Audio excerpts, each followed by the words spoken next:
और वहीं अब सबसे पहले आपको बड़ी खबर की जानकारी दे दें कि बीजेपी केंद्रीय चुनाव समिति की बैठक थोड़ी देर में शुरू होगी। बैठक बिहार में सीट शेयरिंग को लेकर के मंथन लगातार जारी है। बैठक में पीएम मोदी भी हिस्सा लेंगे। जानकारी आपको दे दें कि देखिए अब से थोड़ी देर का इंतजार और उसके बाद से इस बैठक की शुरुआत होने वाली है। बिहार में सीट शेयरिंग फॉर्मूले को लेकर के आखिर ये फॉर्मूला कैसे तय किया जाए, क्योंकि अभी भी माथापच्ची जारी है। इस पर ज्यादा जानकारी के साथ पंकज वानखेड़े संवाददाता दिल्ली से हमारे साथ जुड़ चुके हैं। पंकज, जानकारी चाहेंगे आपसे कि आखिर कितनी देर का इंतजार और इस बैठक के लिए करना होगा, कब बैठक की शुरुआत होगी और सीट शेयरिंग फॉर्मूले को लेकर के तय तो तब हो पाएगा जब ये माथापच्ची शांत हो जाएगी। क्या समझा जाए कि कोई निष्कर्ष निकला है? बिल्कुल बेशक। देखिए अब से कुछ देर बाद प्रधानमंत्री नरेंद्र मोदी बीजेपी मुख्यालय पहुंचेंगे और केंद्रीय चुनाव समिति की जो बैठक है वो उसकी शुरुआत होगी। सबसे महत्वपूर्ण है कि तमाम जो बड़े नेता है भारतीय जनता पार्टी बिहार के, वो अब बीजेपी मुख्यालय पहुंच चुके हैं। इसके अलावा अगर मैं बात करूं तो तमाम केंद्रीय चुनाव समिति के जो तमाम मेंबर्स हैं वो भी लगभग पहुंच चुके हैं और उसके बाद करीबन 6 और 6:15 बजे के आसपास जो है प्रधानमंत्री नरेंद्र मोदी यहाँ पहुंचेंगे। उसके बाद जो बैठक का सिलसिला है वो चालू होगा और माना जा रहा है कि बीजेपी के हिस्से में जितनी सीटें आई हैं उसका अभी खुलासा नहीं है, लेकिन ये माना जा रहा है कि 100 के आसपास जो है भारतीय जनता पार्टी बिहार में चुनाव लड़ सकती है सीटों पर। ऐसे में उस सीटों को लेकर मंथन लगातार होगा और ये भी साफ तौर पर कहा गया है कि आज जो मंथन जिन सीटों का होगा उसको लेकर नामों का ऐलान जो है कल हो सकता है। ऐसे में अब इंतजार होगा कि किन किन सीटों पर भारतीय जनता पार्टी अपनी उम्मीदवार उतारेंगी और वो कौन कौन सी सीटें होंगी।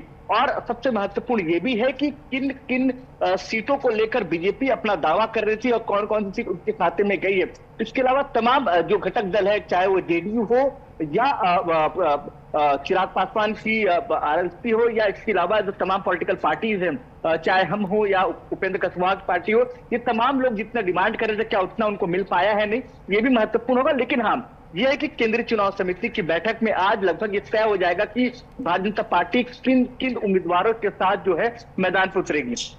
ठीक है, आप बने रहिए पंकज, आपके पास मैं लौट रही हूँ। इस बीच एक और बड़ी खबर पहले अपने दर्शकों को बता देते हैं। बिहार विधानसभा चुनाव से जुड़ी एक और खबर है। दिल्ली में जेपी नड्डा के घर एक अहम बैठक हुई। बीजेपी कोर कमेटी की हुई है बैठक में केंद्रीय गृह मंत्री अमित शाह भी मौजूद है।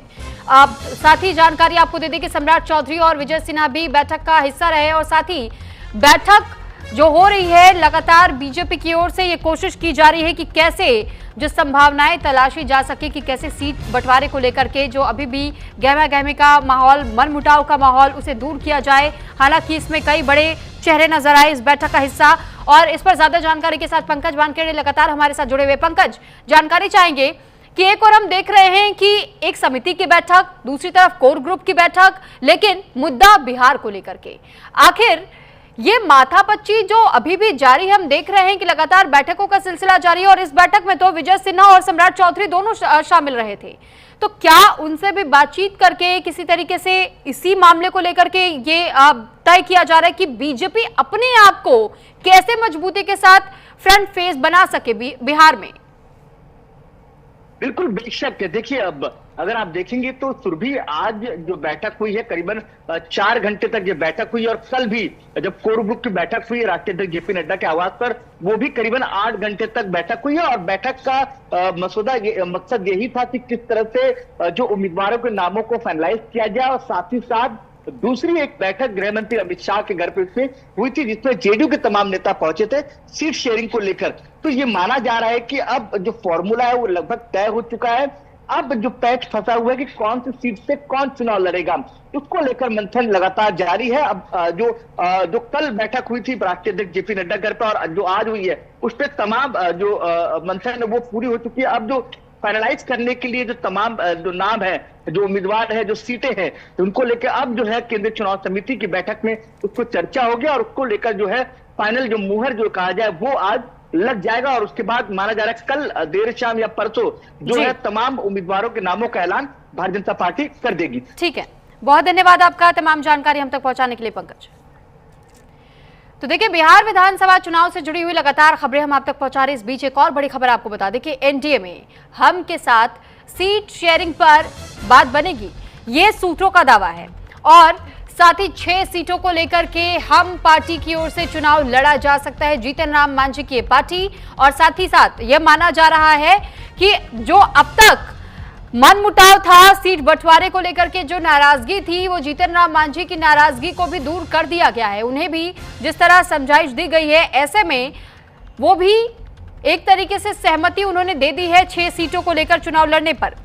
अब देखना यह होगा कि अभी और जिन दलों की नाराजगियां बताई जा रही है, क्योंकि आपको याद होगा कि आरएलएम की भी पार्टी जो उपेंद्र कुशवाहा नाराज बताए जा रहे थे, क्योंकि उनकी ओर से भी 20 से 25 सीटों की डिमांड रखी गई थी। आपको याद होगा चिराग पासवान भी नाराज चल रहे थे, जीतन राम मांझी भी नाराज चल रहे थे। तो हर किसी को नाराजगी को दूर करने का प्रयास किया जा रहा है, क्योंकि 102 सीटें लगभग जहां जेडीयू के खाते में जाने की बात कही जा रही है कि उन्हें इतनी सीटें दी जा सकती है चुनाव लड़ने के लिए। बीजेपी को 101 सीट बड़े भाई की भूमिका अदा करते हुए 1 सीट अधिक दी जाने की बात कही गई थी जेडीयू को, तो वही बाकी 40 सीटों को लेकर के पूरा ये बंटवारा होना था। लेकिन अब ये भी कयास लगाए जा रहे थे कि इन नाराजगियों को दूर कैसे किया जाएगा, क्योंकि आरएलएम हो या फिर हम पार्टी है या फिर एलजेपीआर की पार्टी, इन सभी को आखिर कितनी कितनी सीटें मिलेंगी, इस पर हर किसी की नजर।